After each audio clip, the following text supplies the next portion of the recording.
Hello there, ladies and gentlemen. Welcome back to Taylosive EV live on YouTube. It's been a minute, I know, but we finally kind of caught up on a lot of the news. I finally felt like there was a good pausing point for me to just straight up go live, ask how y'all are doing, what EV topics y'all are most interested in right now.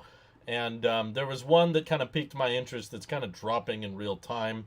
So I could do a video on it, but it would be kind of it'd take a lot longer to get it out anyway, and this is kind of unfolding right in front of me. So let's just talk about it. This is kind of a controversial decision. Some shareholders might think it's a smart move.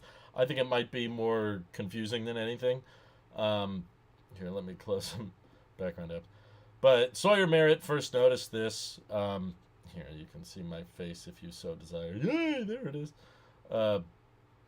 Essentially, I'll just read it so you guys can interpret this with me. Tesla is now manufacturing variants of the Model Y and the Model 3 in the U.S. that do and don't qualify for the $7,500 federal EV credit. Oh boy. Oh boy. Customers who claim eligibility for the credit will be matched to a VIN of a car that qualifies for the EV credit. Those who are not eligible or don't opt for the credit will get a non-qualifying VIN. Qualifying Model Y long range and Model 3 long ranges use Panasonic batteries, while non-qualifying ones use LG batteries. Okay, so if you know anything about these LG battery packs, you know why I'm frustrated by this. You know why I'm confused. Samuel L. Siskind, hi, by the way. He says, hello, Drew.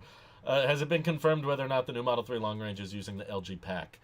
From what I've gathered from Brandon Flash on Twitter, he claims he has sources inside Tesla that are claiming that they switched over to a Panasonic battery pack. And that's the latest info I have. I wouldn't necessarily take that as a confirmation. I would just say that's what it's looking like right now until we are proven otherwise. Someone might come forward with taking delivery of a long-range Model 3 with the tax credit and say, no, it still says LG on the battery pack badge. But as far as I can tell, like Sawyer Merritt is saying here, if they are using LG battery packs to not qualify for the tax credit, that would be a good indication that the new long-range Model 3 that does qualify for the tax credit must be a Panasonic battery pack.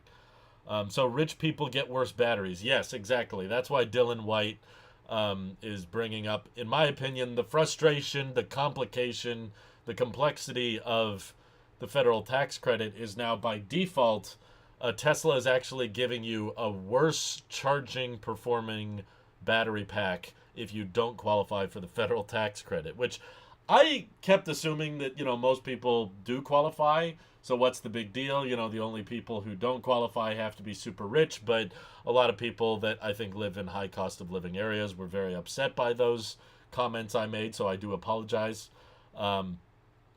In many parts of the country, I guess $150,000 is not rich to make 150 grand a year, or $300,000 jointly if you're married.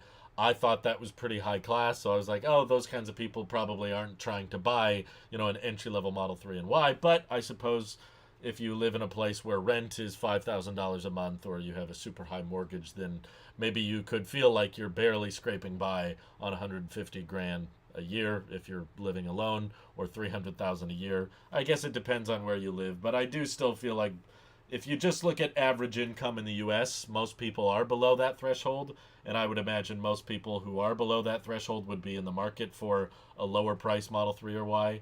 Yeah, they wipe the tears away with their cash, but I don't know. I upset people last time I made that joke, so I'm hesitant. But I guess the most frustrating thing about this to me is not so much like, okay, people who don't qualify for the credit will have a worse charging battery pack. That's a little frustrating for those people, I guess. But long term, a lot of us might see this news and just think, oh, what's the big deal? I qualify for the tax credit, so I don't have anything to worry about. I get the faster charging battery pack from Panasonic because it's made in the U.S. Well, my bigger frustration is what I think is the much larger demographic of people long term in the budget for an EV, and that's the used market. Okay, whether you qualify or not, it now means that in 2024, Tesla is going to have a pretty seemingly random assortment of some Model Ys have an LG battery pack and some Model Ys have a Panasonic battery pack. And we're pretty much going to not have any idea. You'll not have any way to tell in the used market going into 2024, do I have the LG battery or the Panasonic battery? Now, I guess at the end of the day, maybe average consumers don't care that much about the difference in charging characteristics, but at least in the comparison videos I've seen, it was quite noticeable. The LG battery pack was fairly measurably slower at charging than the Panasonic battery pack, which is why if I was in the market, I would be very, very curious looking at used models. Is this an LG or Panasonic battery pack? And once these vehicles, are first taken delivery of and then sold or traded in, we're really going to have no way of knowing which battery pack they have without tearing the vehicle apart or looking at some fine print somewhere and trying to figure out. Tesla just doesn't want you to think about it. Tesla just wants you to think, oh, it's got a big battery pack with lots of range and it'll go up to 250 kilowatts. What Tesla won't say is that some batteries are going to hold that 250 kilowatts pretty deep into the pack if they're made by Panasonic, whereas other batteries are barely going to touch 250 kilowatts and then very quickly taper off if they're made by LG, which is why it's a little frustrating to me. But again, can I blame Tesla? They're trying to be smart with their manufacturing. It sounds like to me clearly that the LG battery pack is cheaper for Tesla, even though it's imported, I believe, from South Korea. This battery pack uses 2170 cells. It's on the outside, at least, seemingly identical to the Panasonic one, but Tesla wants to put those battery cells in vehicles that they know aren't going to qualify for the tax credit anyway. I guess on Tesla's end, it feels somewhat financially responsible to be like, yeah, let's make sure that the valuable cells, the ones that qualify for the credit, go towards the cars that are only being delivered to people who qualify. So I don't think it's really Tesla's fault necessarily. More than anything, in my opinion, this is the fault of the federal government just kind of overly complicating incentive structures. I understand the motivation behind it is good. The intent is to make EVs more affordable. I'm in favor of that. I'm not saying it's wrong for the government to try to make EVs more affordable. This is just not the way I would go about doing it personally. I would either subsidize the manufacturing itself on the business end so that it's much easier to make a profitable business out of building cells in the U.S. Just work directly with the manufacturers and the companies rather than point of sale credits. I want Teslas and EVs in general to be cheaper at the delivery point. Genuinely cheaper, not artificially cheaper, where we have to do this big roundabout, okay, well, it's 45 grand, but then after the credit, it's 38,500. We have to apply that point of sale, and then, do they qualify for the income? I don't like the complexity here. Samuel says, I thought LG was the faster one. Is it the other way around? Yeah, I believe the Panasonic battery is the faster one. Tycon says, LFP batteries are better than the normal ones, I believe, for the most part. Well, I'm biased because I do own an LFP Model 3, but I would say it's probably missing some needed context to just say that they're better than normal ones. There are certain aspects of LFP batteries that are better, other aspects that are worse. Overall, I tend to think that, yes, LFP batteries in general are fine, unless you live in a very cold climate or you really care about long range. If you're towing, LFP probably doesn't make as much sense. Or if you live in a place where it's consistently below 0 degrees Fahrenheit, LFP is probably going to be more problematic. But if you live in a warm climate and you're not towing, LFP is honestly a great chemistry. Much higher cycle life. You can charge it to 100% very frequently. And I'm living with it, still loving it. I very much enjoy my LFP battery pack. I'm thankful that Tesla started using them not even that long ago. Jackson says, I'm still asking for a better tax credit in Canada. Oh, I know. There's so many passionate Canadian fans I interact with on a regular basis. I just think we need to incentivize more businesses to compete and pursue battery manufacturing. I understand why they want to keep it in the US. I just don't think a point of sale credit is that great because clearly, in the case that we're seeing with Tesla, it is still technically cheaper to import a battery pack. So the result is Tesla gives some imported battery packs to higher income individuals and then non imported battery packs to lower income individuals. It just complicates the fleet, complicates the manufacturing, and it's like, why don't you just cut Tesla or Samsung or LG or whoever is manufacturing cells in the US, cut them a massive check up front. You just say, hey, we'll subsidize like the first year of construction costs if you agree to build batteries in the US. Like, I feel like that, I don't know for sure, but I feel like that's more of what China does. You know, that part of the reason the Chinese automakers like BYD and XPeng and NIO have done so well is because they have such incredible backing from the Chinese government.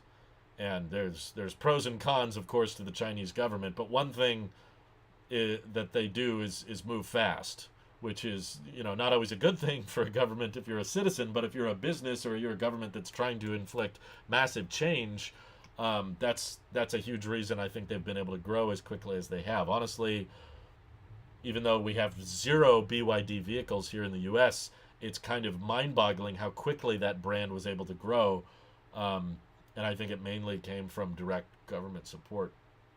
Do you think Tesla could start using their own batteries in their vehicles? Oh, they do. They do. They definitely have. They started several years ago with the 4680 batteries that are made at Giga Texas. Now all of the cyber cells, they call them. I just watched a teardown, actually, of the cyber cell on the Monroe Live YouTube channel, which I really enjoy. And the 4680 cells are made in-house by Tesla, and they're all being put into the Cybertruck right now. They're currently not using 4680 cells in any Model Y. They used to, actually. A friend of mine bought a Model Y with 4680 cells. The only downside is most of the advantages of Tesla's in-house designed cells are for Tesla. They're not usually for the consumer. From what we can tell, 4680s do not have great charging curves. They're not that energy dense. That was one of I think by far the biggest complaint I've heard from Cybertruck owners is the range. By far top of the list, what Tesla should address on future Cybertrucks is make more energy dense cells. But Tesla's main focus, I think, with the 4680 cells is all about just cost. How do we make these quickly and cost effectively? Which unfortunately means energy density, which is another way of saying range, and charging curve. Things that benefit the consumer are not really being that prioritized with the 4680s, sadly. But doesn't sound like they're having any demand shortages so far with the Cybertruck. They're still delivering thousands of them. In fact, the Cybertruck was already on the list, I think, for the month of April registration data. The Cybertruck was in the top 10 list of most popular EVs being sold. Anyway, good evening from North Carolina, Alpha. Hey, Jackson Smith just hit 12 months of support. Thank you, by the way, to our channel members supporting directly.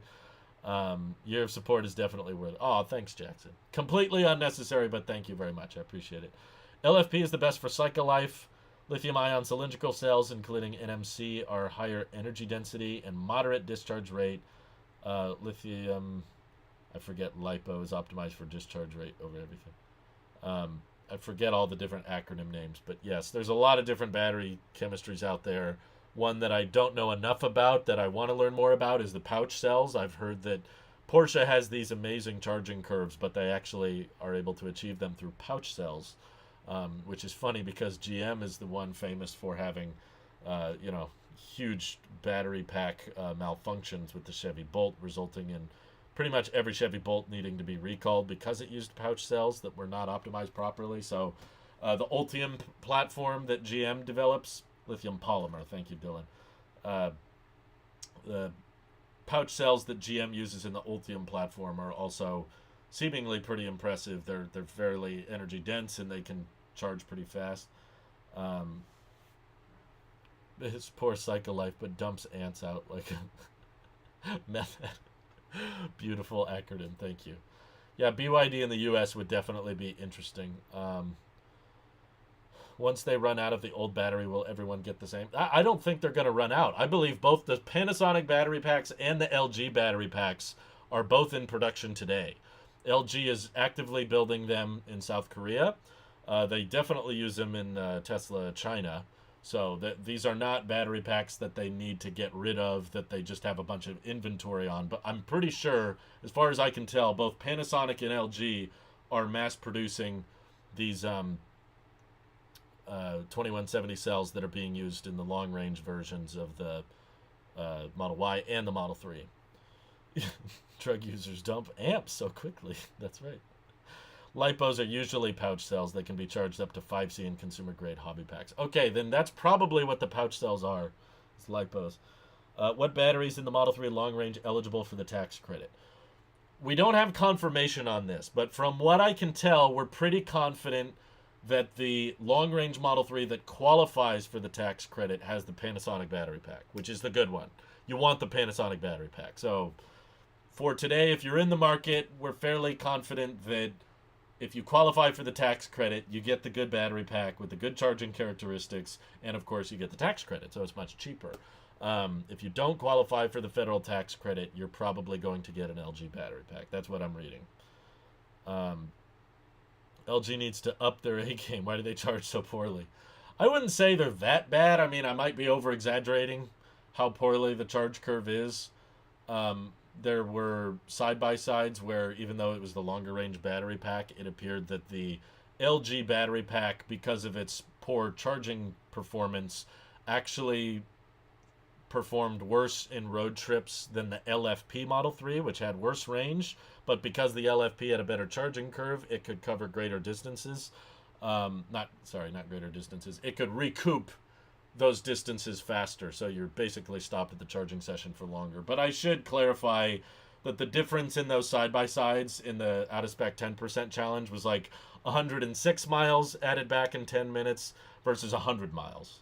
So we're talking about a difference of 6%. In other words, I would say potentially, if you don't care about all-wheel drive or acceleration or those kinds of things, if you were in the market for a Model 3 and you don't qualify for the tax credit because you make too much or whatever, you'd probably be fine just going with the rear-wheel drive. You save a little bit more money. Actually, if you don't qualify for the tax credit, you save a lot of money. You save more like $6,000 instead of $1,000. So if you don't qualify for the tax credit, you could save $6,000 by going with the rear-wheel drive. And my point is, compared to the LG battery pack, you're not going to notice a big difference in road trip time. I'm guessing LG probably has some kind of different battery management system that just results in the taper being a bit more drastic. They're a little bit more cautious, maybe with the kind of materials they use to cool down the battery pack, which is probably why it's cheaper. I mean, keep in mind, as much as we may complain about the LG battery pack, Tesla seems to keep, no matter what the tax credit situation is, Tesla wants to keep using these LG batteries, even though they have to ship them like nearly halfway across the world into the US. Even with that import costs, it appears to still be cheaper than using the Panasonic battery pack. Otherwise, Tesla would just stop using the LGs, period, but they don't. I just completed a 5,200 mile road trip in my 2023 Model 3 rear-wheel drive. No issues charging, no anxiety, love it. Oh, yeah, I'm right there with you, Doug. I've done a crap ton of road tripping in my LFP Model 3, and it's fantastic. I agree. They make for great road trippers. I think the main downside that's not really a downside, but people interpret as a downside, is that its maximum range by the EPA is listed at like 270 miles. And people look at the long range as listed as 340 miles, so they think, oh, long range must go further. So the long range must be better at road trips. When in reality, once you understand how batteries charge and how they charge really fast at the beginning and taper off the higher you go, honestly, this is a great time to educate people on how EV batteries work. It's honestly a great indication that this is not about what your 100% maximum range is, because you're honestly very rarely leaving your destination at 100%. So the charging curve matters a lot more than the peak charge speed. Similarly, LFP Model 3 on paper only peaks at 170 kilowatts. So people just see that and go, oh, it must charge slower. In actuality, it's like, well, don't obsess so much at the peak charge rate, obsess more over the charging curve and how that curve adds miles back to the battery. And the real world application is quite a bit different than what most people think. There's so many differences with EVs that people don't even realize. So many people just want to cross shop it directly with the long range and just think, oh, well, long range charges faster and goes further, so it must be a better product. When it's like, I mean, it is a better product with the sound system and the all-wheel drive and stuff. But as far as the road trip time goes, the differences are fairly small. Looks like this is only for existing inventory since newer Model 3s only qualify after a certain date. This makes it easier for people buying inventory. New orders haven't changed. All new Model 3 long ranges qualify. That's not what Sawyer is saying here. And he does have sources at Tesla. The point Sawyer is getting at is that if your income, listen carefully, Kevin, if your income exceeds the qualification, like you do not qualify for the federal tax credit, then they will assign you a VIN that doesn't qualify anyway. Basically, they'll assign you a car that has an LG imported battery pack because you weren't going to qualify for the credit anyway, right? You think U.S. is ready for China EV competition? I mean, I would welcome it, but I understand why the U.S. is against it because for the same reason there's no competition when it comes to manufacturing all kinds of things sorry, I was watching YouTube, in the U.S. But that doesn't necessarily mean it's a good idea to just open the floodgates to let because the working conditions are far worse in China. They pay people far less in China. So obviously, yes, it's cheaper to build things in China, but the U.S. rightfully wants to protect the labor force in the U.S. and wants to incentivize companies to build more here. All governments do this. European governments do this. Chinese governments do this. It's a very common thing to provide incentives and tax breaks and then also apply import fees on foreign because if we just got rid of all the fees and regulations and requirements, then there would be nothing made in the U.S. and then we would just rely completely on everything being made in China. Sure, maybe things would be cheaper, but now China has complete control over everything that we buy, most of our economy, and also a lot less people actually have good paying jobs. Now you have massive spikes in unemployment in the U.S., and that's not a good thing either. So I checked the order page and everything is the same as it's been all week. Yeah, I see that aspect because the configurator doesn't know what your income cap is. Sawyer's point in the tweet is that once they know your qualification for the tax credit, they assign the VIN based on that. Which I believe him personally. He knows a lot of people at Tesla, and I think he's probably correct. I'll double check, make sure he doesn't correct himself. But yeah, people are like, the government sure knows how to confuse industry and customers with all their rules. That's how I feel. My 2023 Model 3 rear-wheel drive got the tax credit. Hey, that's awesome, Doug. I'm happy for you. Mine did not. I wish it did, but I needed a car. I couldn't wait any longer. Actually, it took way longer to get to me than I initially wanted. My Hyundai Sonata was not cutting it, and it did have issues shortly after taking delivery of the Model 3, and at that time, the Hyundai was our only car.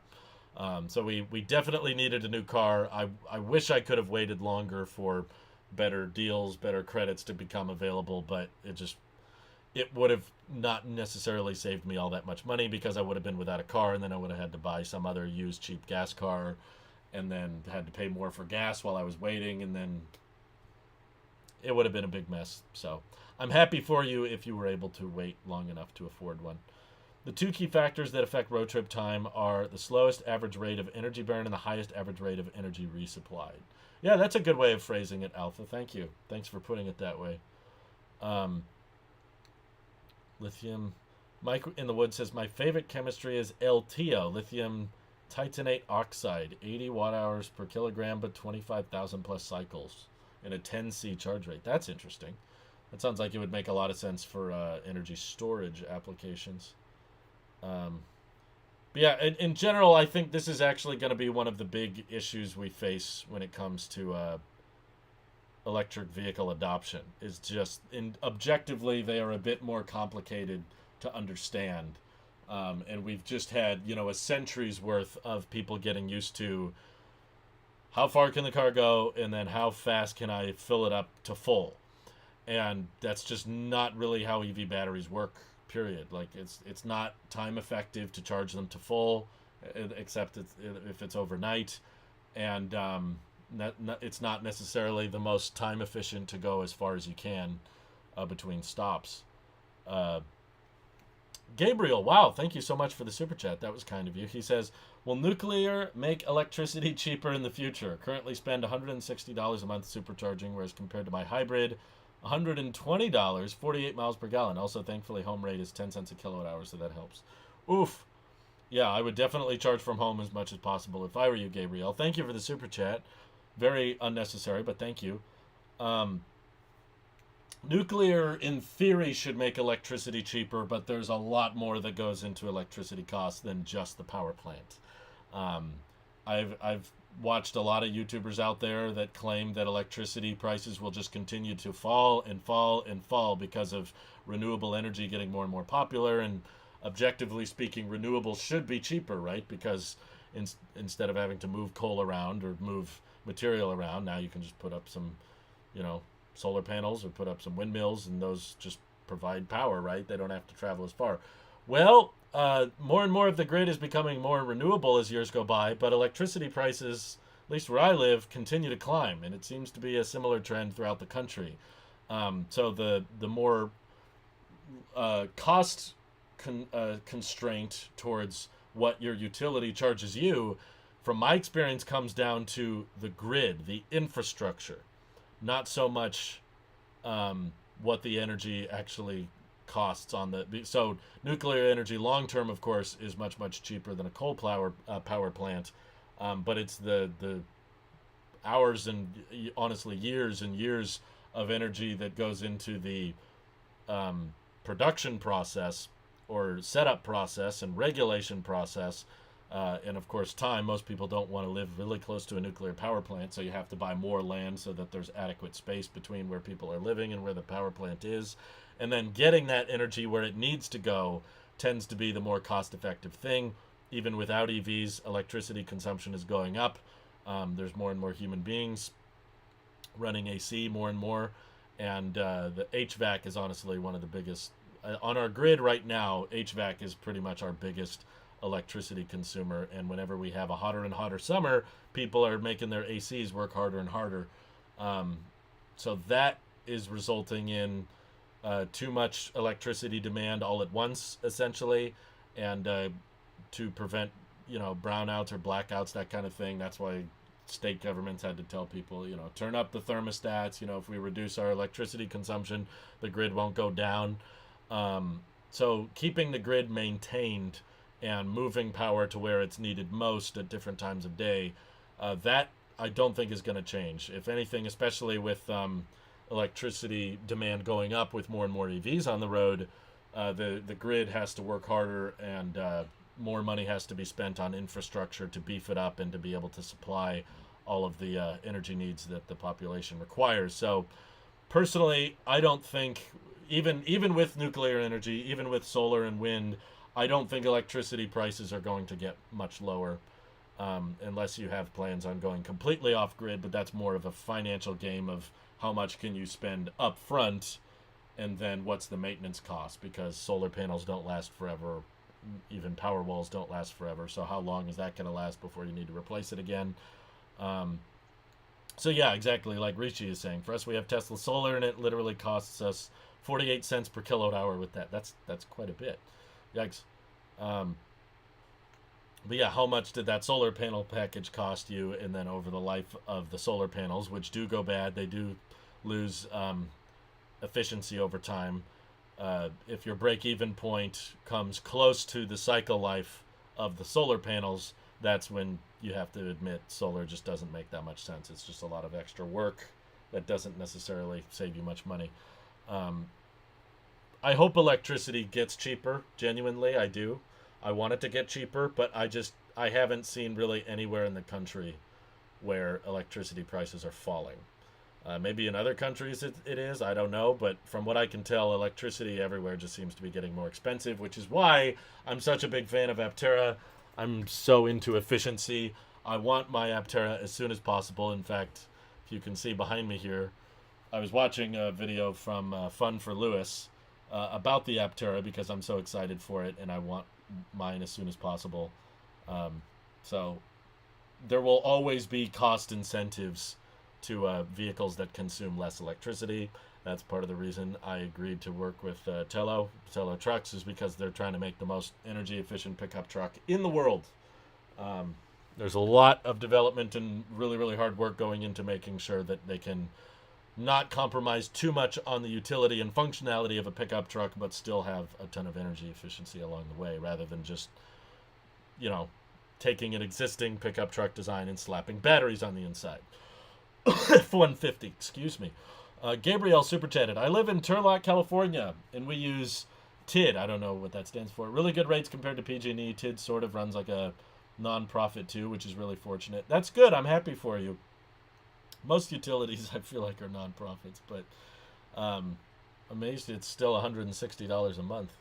Oh, for supercharging, I guess. Yeah, supercharging almost will always cost more than home charging, just because there's more infrastructure. You've got fast charging cabinets, you got stalls. Those cables need to be replaced after a certain amount of usage. So it's kind of like, you know, how buying groceries and cooking from home will always be cheaper than going out to eat. In the same way, charging your car from home will pretty much always be cheaper than DC fast charging it, unless there's some referral program or rewards program at play, or the DC charger is taking a loss on the electricity.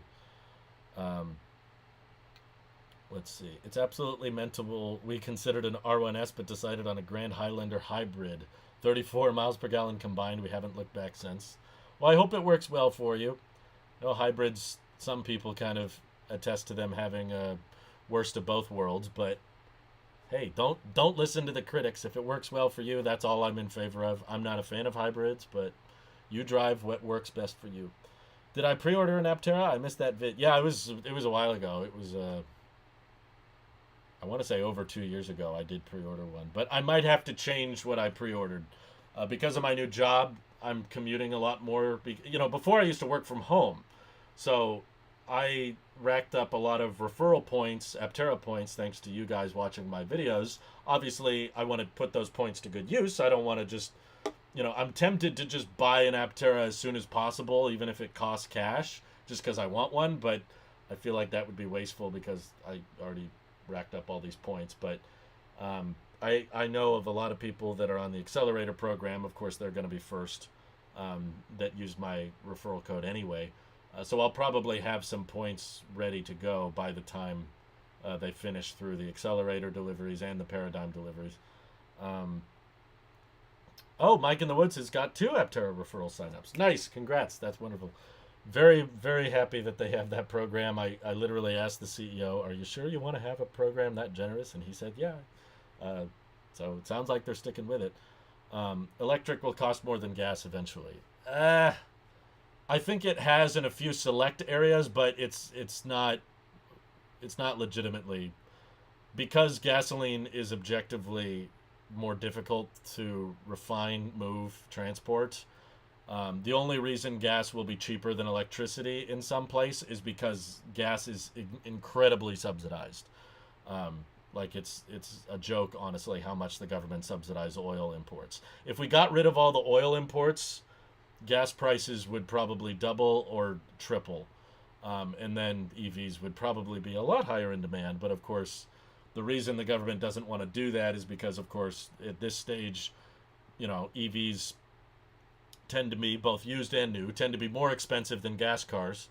And if you drastically, doubled or tripled the price of gasoline, you'd essentially be punishing people who can't afford to buy an EV, which are usually people who don't have as much disposable income. So you'd be penalizing people on lower income and rewarding people on higher income. So the government doesn't want to do that, obviously. But if we're just purely speaking from an energy efficiency standpoint, the price of pumping oil out of the ground, moving that oil to a refinery, refining that oil into gasoline, and then moving that gasoline to the gas pump. Even the process of pumping gas into your car takes energy, and all of that adds up. The only reason gas is relatively affordable is because of all the subsidization it goes through.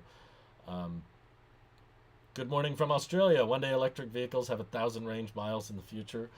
I would say Aptera is probably the closest. I mean, they're not. I'm glad you brought that up because I reserved the 1,000 mile range Aptera.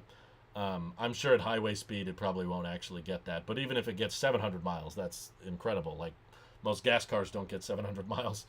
Um, but before, I worked from home and I was like, well, I'm mainly going to use this as a road tripper. I'm going to use the Aptera, of course, to drive around town and stuff, but I mainly wanted that 1,000 mile range because I wanted to be able to visit my family out of state and make really good road trip time. But now that I took this position at Tello, I'm going down to the Bay once a week, maybe more.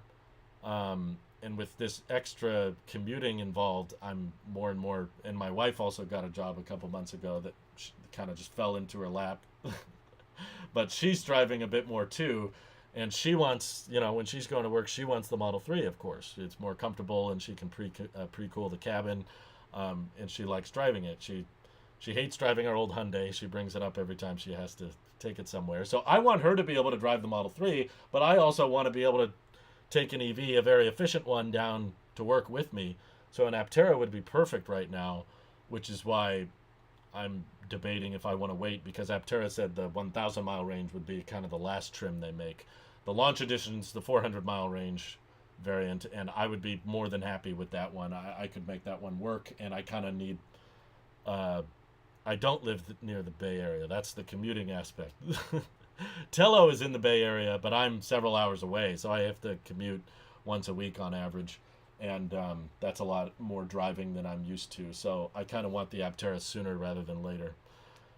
Me and you should start Our Wives Stole the Model 3 because we work at home club. That's it. You and me, boy. That's it. If the government knew it would help rich folk and hurt poor folk, they'd do it in a heartbeat. Rich folk are well invested in oil, so they don't to keep that train going as long as possible. Well, don't get me wrong. I agree with you that the government is corrupt and they are serving their own self-interest.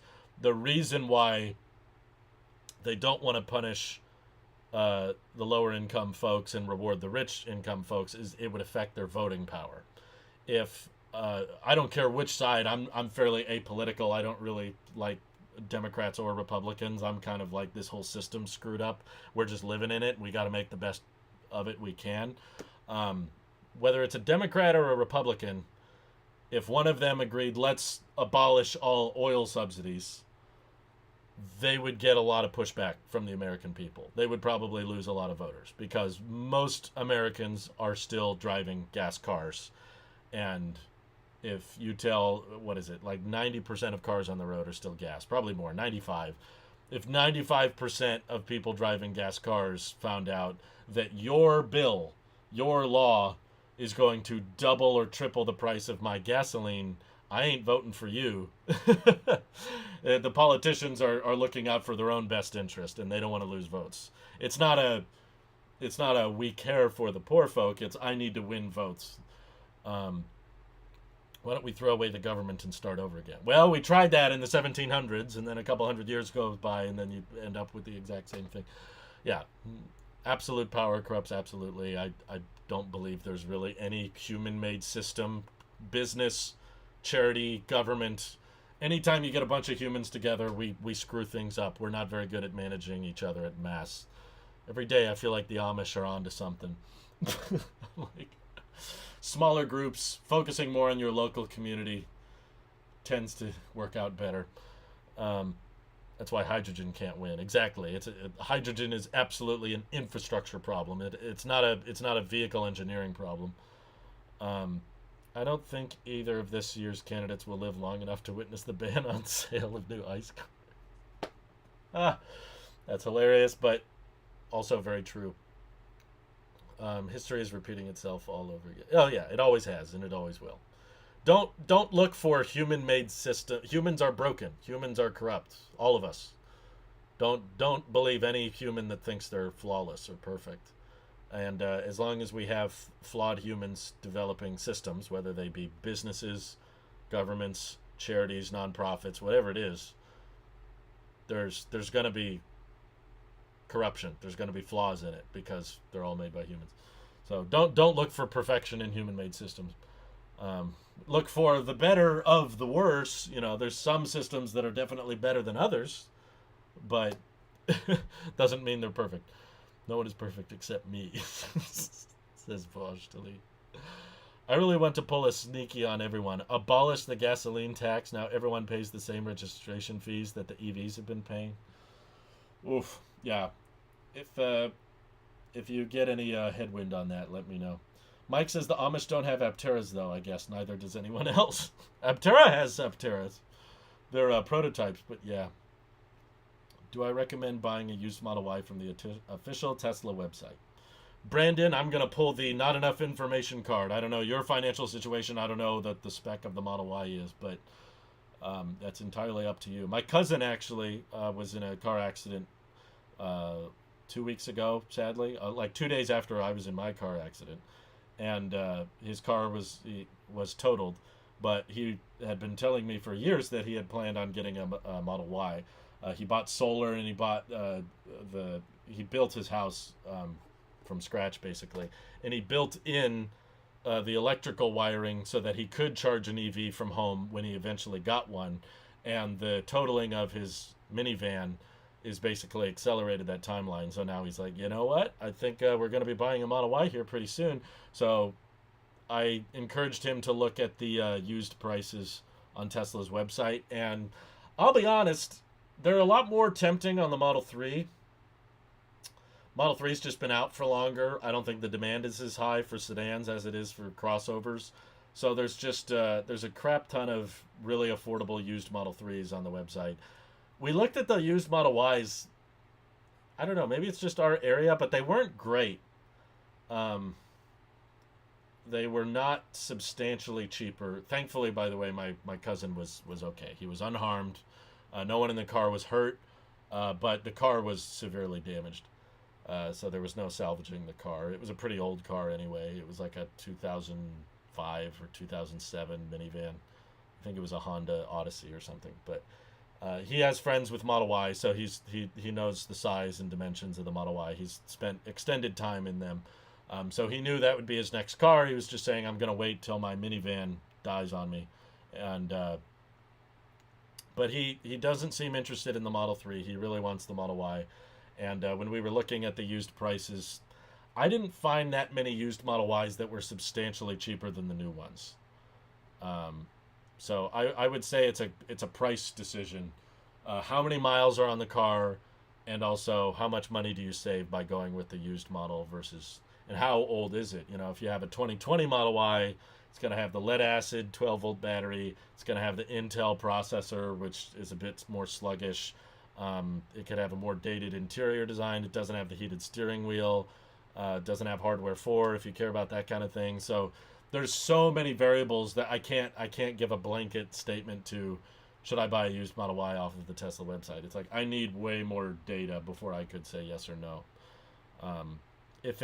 In my opinion, if buying used saves you like 10 grand or more, that would be pretty tempting. Like if you could save $10,000+ on buying used, I would probably consider it. If you can only save like $4,000 buying used, okay, how many miles are on that car? Because at least here's what my personal ownership of Teslas has taught me. Way too many people worry about the battery pack, and not enough people worry about out of warranty repairs. But Brian from I1 Tesla, who's a big Tesla fan, said this, and I'm quoting him here, not me. I see your super chat, Mr. Orange. I'll read it in a second. Let me just finish my thought. Thank you, by the way, for your first super chat. Happened to be me. That was very kind of you. But his point was Teslas are not high-end vehicles. They're expensive. They're high-priced vehicles, relatively. But all of that money goes towards the battery pack, the software, and the charging infrastructure. It does not go towards the interior build quality or even the exterior build quality. Um, Tesla's, it's very easy to find a good build quality Tesla that's like 2 days old, right? Everybody takes delivery of their brand new Tesla and goes, "Oh yeah, it's great. I don't hear any rattles. It sounds, but yeah, that was mine too. I got my car and it was, other than like a slight window misalignment, it was in great shape. I didn't hear any creaks, any rattles. It was super smooth. It was great. It's when you drive them after a few years that you start hearing all these little rattles, little cracks, and little things start to go out on them, which is why I'm scheduling a service appointment for the next couple weeks so that I can get as many repairs done as late into my warranty as possible. I basically, ideally, would be at like 49,900 miles and then replace a bunch of the interior components, the headlights, anything that's showing signs of wear. Get Tesla to replace those as late into the warranty as possible so that those replacement parts will last out of warranty as long as possible. Um, so the concern I have with buying those used Teslas is, okay, I'm not so worried about the battery pack, and everybody's like, what's the battery degradation going to be like? It's like, okay, whether it's 10 miles or even if it's 30 miles of degradation doesn't really affect your day-to-day driving of it, right? Like maybe it increases your road trip time by 10 minutes to have that extra 30 miles. But so many people are obsessed with the range of the battery pack, but a far bigger issue in my opinion is just little things wearing out. The control arms, that's what Model Y Mike had replaced on his car, or the steering wheel peeling, or the speakers start rattling, or parts of the dashboard start creaking. Those kinds of things, they're not like, oh, throw out the whole car, but they're costs that can add up because Teslas are not the cheapest cars to work on, because they're not a right to repair business, and they basically want all of your service going towards first party repair, basically. Hey, there's Cousin Matt in the chat right now. We were just talking about you. He says that's why we decided to order. You didn't tell me, Matt? I wanted to be there when it happened. Don't tell anyone. You're the first to know. Okay, I won't tell anyone. It'll be our little secret. I'm gonna ban everybody else in the chat. But drop your specs in the chat. I'm very curious what you ordered. Anyway, Mr. Orange super chatted. Thank you so much. He says, how much more efficient is Aptera than the Model 3 refresh standard range rear-wheel drive? Always wondered if it was meaningful amount. Aptera has only 2 seats. It's true, but keep in mind most cars on the road, on average, pulling all cars in the country, the average number of people in a vehicle is 1.5. Matt says we haven't told anyone. Okay. I'm getting excited now. It's happening. I wish I could be there for 12 volt failing happened right after my warranty expired. Yeah, see, that's another thing. I think Tesla started switching to lithium ion 12 volt batteries around 2022, I think. Model Y rear wheel drive white. Ooh, we're gonna be matching. I like that. Oh, and he's gonna get the black Gemini wheels. I don't know if I've seen those in person yet. Congratulations, Cousin Matt. I'm very excited. We have a new Tesla owner amongst us. Okay, let me know when you get a VIN. You have a delivery date for Sunday. Oh my God, that's so soon. Oh, I'm not going to be here. Dang it. I'm going to be at it. I'm going to be road tripping. Okay, well, you'll have to take delivery without us, but I hope you enjoy it, Matt. That's going to be an awesome spec. Congratulations. I really want a lithium retrofit for the 12 volt battery. I know, I was looking for that, but all of the Teslas made in like 2021 and earlier have a lead acid 12 volt, and those tend to die after a certain number of years, and then you got to replace them. And from what I can tell, Tesla has not designed a way to put a 12 volt lithium ion in replacement of the lead acid. I wish they did. Black wheels still with the best range possible. May have to video chat you. Yeah, dude. He got the he got the best spec too. He got the rear wheel drive long range. Oh man, that's the original Tesla I ordered, dude.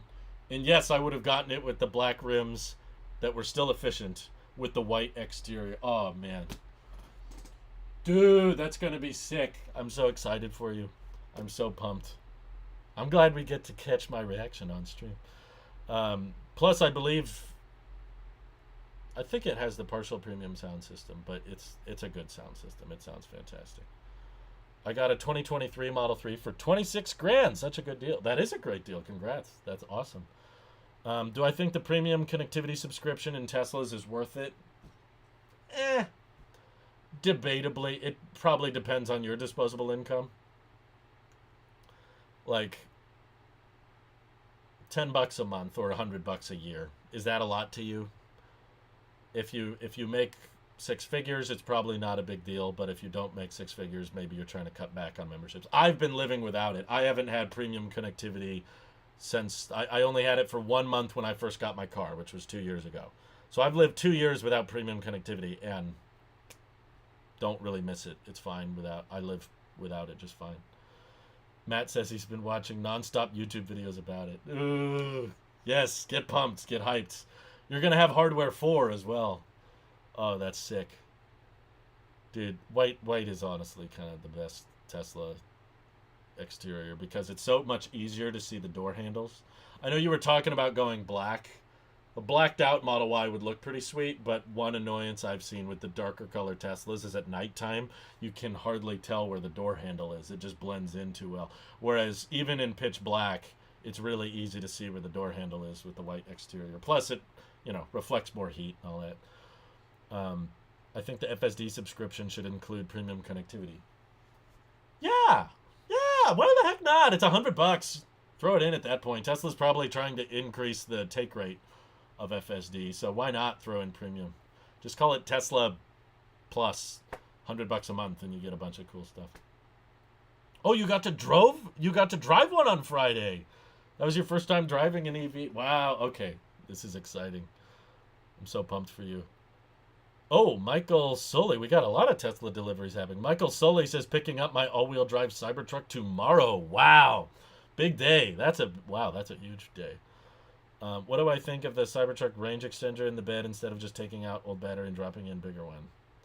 It is not easy to take out the old battery and put in a bigger one. In person, we just like the white better. Driving an EV made me feel old. There's all kinds of people making me feel old most of the time. But dude, it's not even the future anymore. EVs are just modern, okay? Model Y is the best-selling car in the world. You're just keeping up with the times now. So much of what I loved about a Tesla was just the connected features, just being able to monitor the car. I know my cousin Matt has an adorable dog. Having dog mode is going to be awesome. Premium connectivity might be more worth it for dog owners because it lets you view the interior of the car from the phone. So you can pull up the camera and it'll live stream a camera feed from inside so you could look on how your dog is doing and see what they're doing.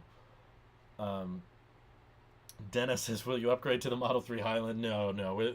We have all kinds of financial goals. I love the refresh Model 3, just to be clear. I've driven one myself. I've sat in multiple performance Model 3s with the refresh seats and all that.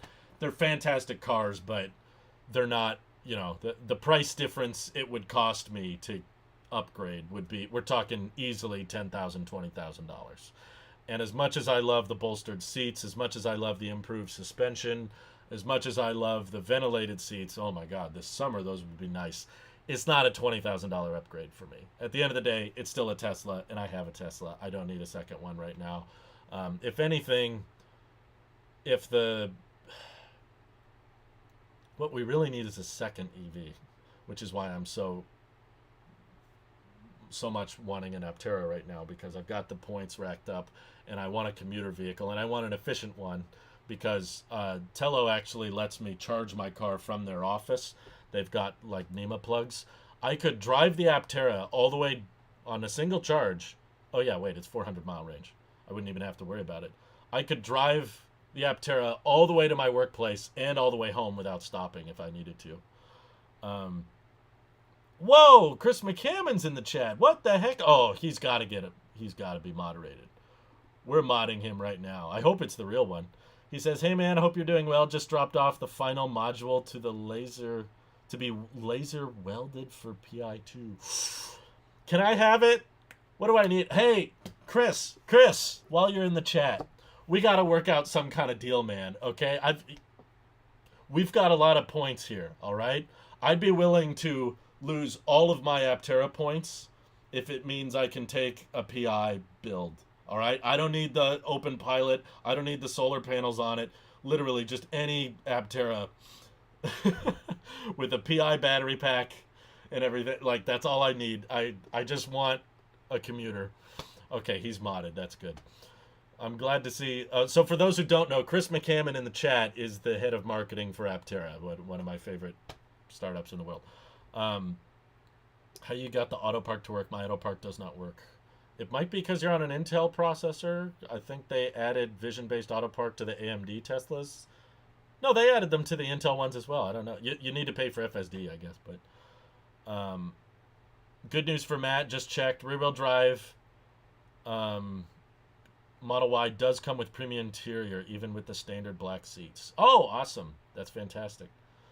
You're going to have a great sound system, Matt. Oh, dude, I'm so excited for you. We're going to have 2 Tesla owners in the family. Give Drew a second job, Chris. You don't need to hire me. I will work for free as long as I get an Aptera. I need one, like, now. Can I, like... You got to test these PI builds, right? You need, like, real-world data. Actually, as an employee, it would be biased. But if you had a non-paid... oh, you're saying the rear-wheel drive long-range Model Y does come with the premium interior. Thank you, Samuel. Thanks for checking in on that. Dang, you're going to have quite the sound system. Matt says, I missed the beginning. Is that the tweet behind you? Something I should be nervous about? I don't think so. Depending on... You don't have to get too personal, but basically the tweet behind me is talking about if you don't qualify for the federal tax credit, you might get an LG battery pack, which doesn't charge as fast. I don't want to assume anything, but I believe Cousin Matt qualifies for the tax credit, which means you'll get the good battery pack. Tesla Car Club for our family. All right. Yeah, you need FSD for Autopark or Enhanced Autopilot, but they don't let you get Enhanced Autopilot anymore. That's all I'm saying. Like, Chris, you know how many Aptera points I have.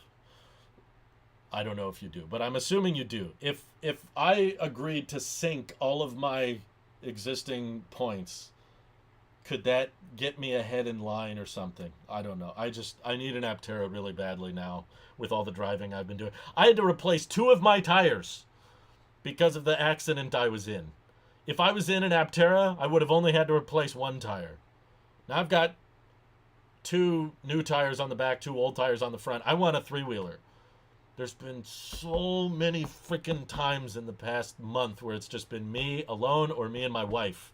And a 2-seater would be perfect. And we're moving around all this extra mass. To answer your question earlier, I'm sorry I didn't answer Mr. Orange's question. I hope he's still here.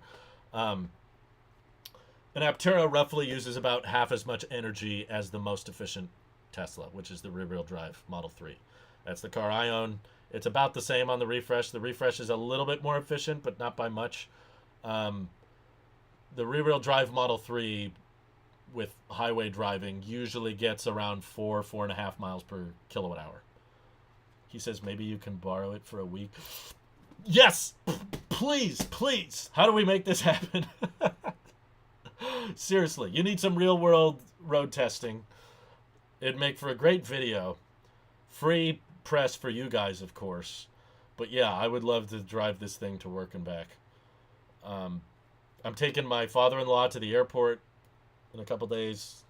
That would be a perfect use case. It's just me and him. That's it. Have I heard about the Kia EV3? Could it be a competitor to the Model Y long-range rear-wheel drive?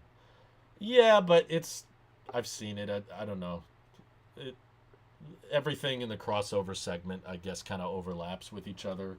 I'm always looking for... Okay, Mr. Orange is still here. So to answer your question, Aptera is targeting around 100 watt-hours per mile, whereas a Model 3 gets around 240 watt-hours per mile. Now, I've always said the Aptera claims are really, really bold. So even if they fall short, even if it's 130 watt-hours per mile, that's still substantially less than the most efficient Teslas. and most efficient EVs, period. Like, the most efficient EV on the market right now, I believe, is the Lucid Air Pure rear-wheel drive, because Lucid has some crazy, nutty powertrain tech. But that's a $70,000 car. So most people don't care so much about efficiency when it's 70 grand. Because it's like, efficiency is mostly about practicality and saving money, but if you're still having to drop all that much. So I would say the most efficient, cost-effective car would be more like a Hyundai Ioniq 6, which I believe Steve Fambro drives. That still doesn't dip below 200 watt hours per mile. It's still north of 200 watt hours per mile, whereas Aptera should be well beneath that. And as someone who likes yokes, yes, sorry, hate to break it to you, all you yoke haters, but I want a yoke, and I know the Aptera has one. I also, maybe I'm more biased towards it because I've driven the Gamma prototype, but having the blind spot cameras directly behind the yoke is so convenient, is so perfect. I'm really glad to see Rivian has actually adopted this in their refresh vehicles. It's so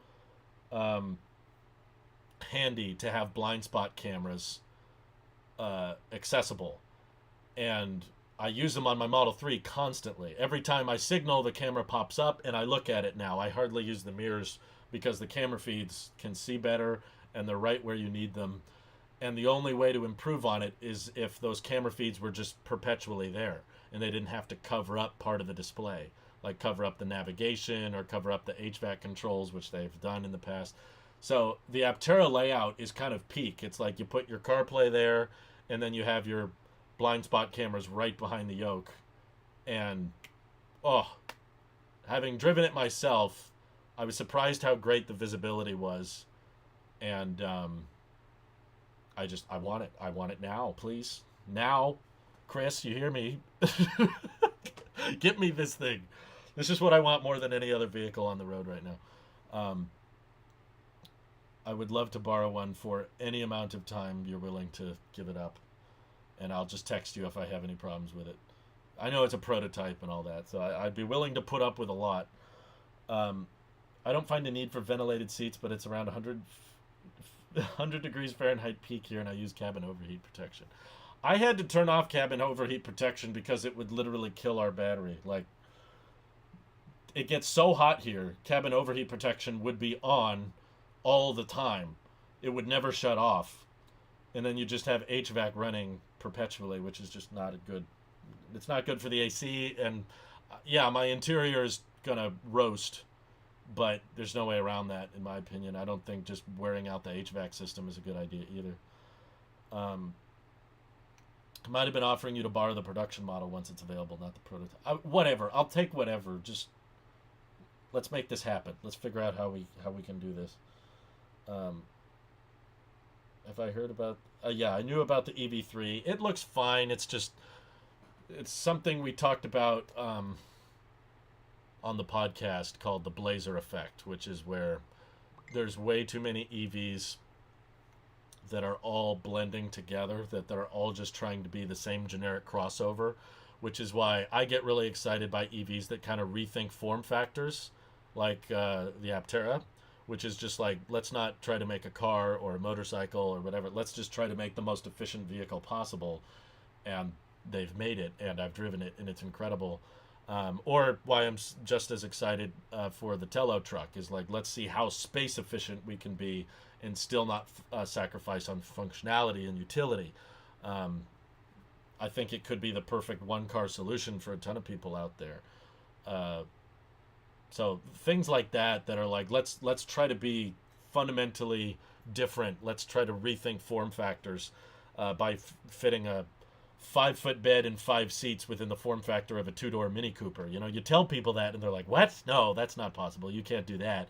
So those kinds of vehicles get me excited. Usually they're from the startups. Even the Tesla Robotaxi, even though I have my doubts about whether or not Robotaxis can be achieved, I'm still much more excited to see that unveil than I am the EV3. I've seen pictures of the EV3, it's another crossover. Okay, now it has a Kia logo, and now we're just reviewing, okay, this one puts a dial here, and this one puts a dial here. I don't know. I have a hard time getting excited by that. Um, I'm more in favor of vehicles that stand out or stick out in some drastic beneficial way. With the Aptera, it's efficiency. With the Tello, it's space efficiency and energy efficiency. Honestly, it's most energy efficient pickup truck pretty much ever made. Um, Matt says, I wanted an EV minivan, electric Odyssey. Model Y much sexier though. That's true. I'm right there with you. My wife is not as into minivans, but I love minivans personally, and that's actually the Tello I'm most interested in for my own personal needs. These are public images. Uh, our CEO posted them in Discord, so I believe I'm okay to share them. But there is a mock-up of the Tello as like a minivan with sliding doors that I really like the idea of. So here it is next to like a Ford. I think this is an F-150. Maybe it's an F-250. But yeah, you've got an F-250 there, and then the Tello minivan here. You can see the little slit in the back. That's so that the door can slide backwards. I can't blame Matt because obviously the Tello's not out yet, but this is basically like the people mover I would I would really want. Um, Again, only 152 inches long, but 3 rows. You could fit 7, 8 people in a really compact space. And I know a lot of people are concerned about like the front area being. We've actually worked really hard on some new videos detailing more about the safety systems in the Tello, but I'll save those for later. Um, there's more advantages, in my opinion, than people realize to having the occupants move closer to the front, particularly when you're in blind corners. Um, when you're having to creep, when you can't see that well behind because there's either a fence in the way or a tree's in the way, or sometimes there's a car parked in the way, and you're trying to inch forward so you can see if it's clear to go. With a Tello, it's going to be much, much easier because you're sitting way further in front of the vehicle. So your visibility can look down without this big hood sticking into the road. So there's all these visibility advantages that people are not thinking about, in my opinion. Everyone just wants to flock to, oh, what happens in a head-on collision? And it's like, okay, first of all, it'll be safe. We're making sure. Secondly, head-on collisions are scary, but not very common. If you look up lists of the most common types of vehicle collisions, it's very low on the list. Most collisions that you are a part of and not, Matt can attest to this as well. Cousin Matt was in a car accident. He got rear-ended. Vast majority of car accidents are getting rear-ended, unless, of course, it's your fault that it's a head-on. But for the vast majority of accidents that are inflicted upon you, getting rear-ended or getting sideswiped or getting T-boned, way, way, way, way more common than head-on collisions. But that seems to be what everybody flocks to. I need a big hood to keep me safe. And it's like, it's not that simple, but okay. Yeah, I'm glad other people want that as well. Chris McCammon says, did I see the Avarice pilot program announcement today? I know it technically came out in the investor webinar. I did. I really want to talk more about that. It's been a crazy busy week for me, but yes, I was super excited by that. Same with the polydrop thing. I'm glad you're okay too, but it's Matt can attest. Classic example. I've been in 3 car accidents in my life, and all 3 were me getting rear-ended. So getting rear-ended, the way the vehicle performs when it gets hit really hard from behind, far more important in my opinion than what goes on in a head-on collision. But still, all safety aspects are important. I should preface that Tello is making sure even in a direct head-on collision, the occupants will be safe. But yeah, the Avarice pilot program is really, really cool, and I'm excited to hear more about that. For those who don't know, basically Aptera, their solar production line and their solar technology is practically ready. There's other aspects of the vehicle, mainly when it comes down to, correct me if I'm wrong, Chris, but mainly comes down to in a lot of interior components. There's a lot of injection molding, and there's other little parts of the vehicle that are not ready yet that they're finalizing now. But the solar aspect has been done and complete for a while, which is why Aptera is exploring how can we utilize our solar production expertise to help out other accessory or vehicle manufacturers to put Aptera Solar on other products, other companies' stuff. And Everest makes the types of vehicles that move around luggage and aircraft. You know, those little cars you see at airports that are driving around on the uh, tarmac and stuff. That's what Everest does, and they're interested in licensing the solar technology from Aptera to actually passively charge their vehicles as they're used throughout the day. So to me, it's super exciting. And Polydrop is a trailer company. I think they're a startup as well that's interested in making lightweight but comfortable trailers that you could tow. So that might be something Matt's interested in the future because I know he wanted the tow hitch on his Model Y eventually. Um, so they're making a very lightweight and also, in my opinion, much more cost-effective trailers, and they want to license Aptera Solar so that they can kind of trickle charge the battery packs inside them.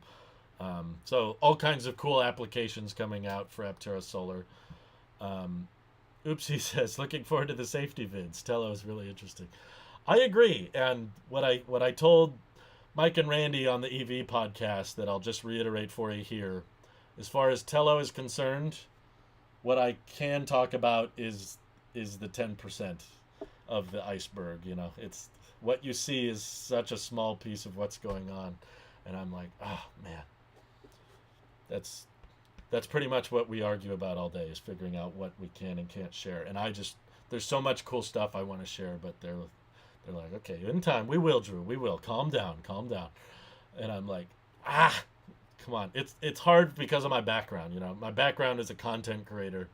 So much of my job has been covering the most interesting news that I can find, and it's very difficult for me to now transition into a field where I have to hear all these interesting things and not talk about them. Anyway, my cousin moves up the chain enough to get me a deal. Oh, I know. Tello van towing an Aptera on a flatbed trailer. Should have 6,600 pounds of towing capacity, so. Tello van. Yeah, I'm right there with you. Big hood, very bad. Big hood is what causes head-on collisions because you can't see past the stupid thing. That's a good point. Visibility takes a huge hit with those big hoods. Have you seen the fan-made Tesla van? Oh, yeah, that did look really sick. I don't think it would be very cheap because it was an RV, whereas the Tello van is a retrofit on the Tello truck platform. But yeah, who was it? Dominic? Forgot his name. Yeah, Dominic made a Tesla van concept on Twitter that came out really cool. It's kind of like a semi, but shrunken down. Although the specs on it are a little too good to be true, in my opinion.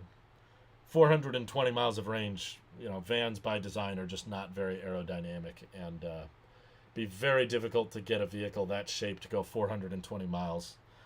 Would probably require a pretty massive battery pack, but hopefully they get there. Have you seen those Pebble trailers? And say, oh yeah, I have those Pebble One, whatever it's called. They're crazy expensive, but yeah, they're really fancy. Thank you, Chris. It means a lot to hear you say that. Thank you. And why is the stream flipped? I don't know. I think because I have this thing behind me. Usually when it does screen capturing, it does that. But for those curious about the Aptera Solar pilot program, here you go. This is a Model Y towing a Polydrop trailer. This is probably, I was going to say, like a fifth of the price of those Pebble trailers. Now, it's obviously not as big, doesn't have as many fancy features, but just, I don't know. I feel like there's too much in the EV trailer business. There's way too many projects that are trying to be like six-figure products. And I'm like, I get why you want to make those because you'll probably have pretty big margins up there, but we should be working on more affordable trailers too, you know?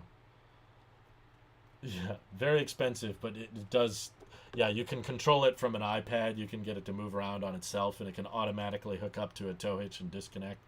The Polydrop just, to me, looks a lot more like obtainable price-wise. I think it's more like 30 grand or something like that, or 40 grand, whereas the Pebble One is like 100 grand or something. Look at the Silverado. It's not aero-friendly, but it's the most range of any EV truck. Big battery solves that. Put a big battery in the van. No, it's yeah. We understand how to get vehicles to go that far. It's just not cost effective. You notice that you still can't buy a Silverado. Look up Silverado EV delivery day. There isn't one. Spoiler alert.